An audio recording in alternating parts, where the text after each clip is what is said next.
What's up guys, Coach Andrew Menechian here. Today I want to talk to you about my favorite exercise to bring up the Vastus Medialis, which is also known as the teardrop muscle.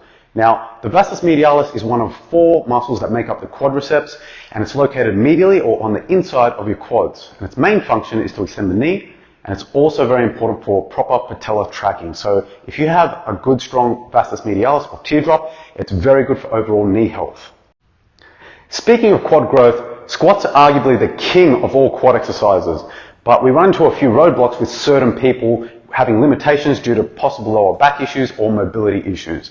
Now, research basically shows that the lower that we go down, the more active the quads are, especially the VMO. So the lower that we go in terms of range of motion, the more active that Vastus Medialis or teardrop is going to be.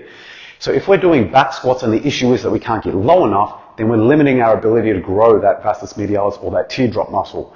Now, it's also been shown that if we transition from a back squat to a front squat, it engages the VMO more so, the Vastus Medialis more so. The problem is it is even harder to have proper mobility in that exercise. So as you can see, if we look side on and compare the back squat and the front squat, the distance from the hips to the bar on the back squat is much bigger compared to the front squat. So what this does is put more of the stress onto the posterior chain. So when we do a front squat, more of that load that we're lifting goes towards the quadriceps, which makes it a better exercise if we're trying to hit the quads more. The problem we run into when we do front squats is mobility is also an issue. So now we have to worry about wrist mobility, shoulder mobility, etc. So it's just a nightmare for beginners.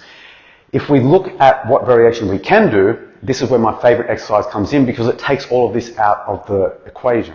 It is the heels elevated back squat. So the benefit of this exercise is we're raising the heels, which takes ankle mobility out of the equation, which allows us to get our knees to travel far forward as much as what we're able to for our biomechanics, and it keeps our torso much more upright, which takes the stress, potential stress out of the lower back. So we're not worried about any back stress and we're not worried about any mobility, and it still allows us to get in the perfect position right from the beginning without having to worry too much about any limitations that we may have. It's also been shown in research using the squat wedge increases the activation of the Vastus Medialis as well. So the takeaway is we're trying to get as much range as possible, be as low as physically possible, and raising our heels allows us to do that. Now you may be wondering, how can I do this at the gym if I don't have those squat wedges? Well, the easiest way is to use a plate like I'm showing in the video, preferably a bumper plate.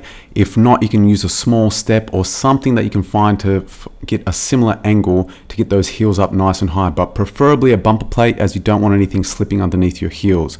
So this will get a very similar result, and you can do this at most gyms without any dramas whatsoever. So guys, there you have it. That's my favorite quad exercise to increase the growth of the teardrop muscle.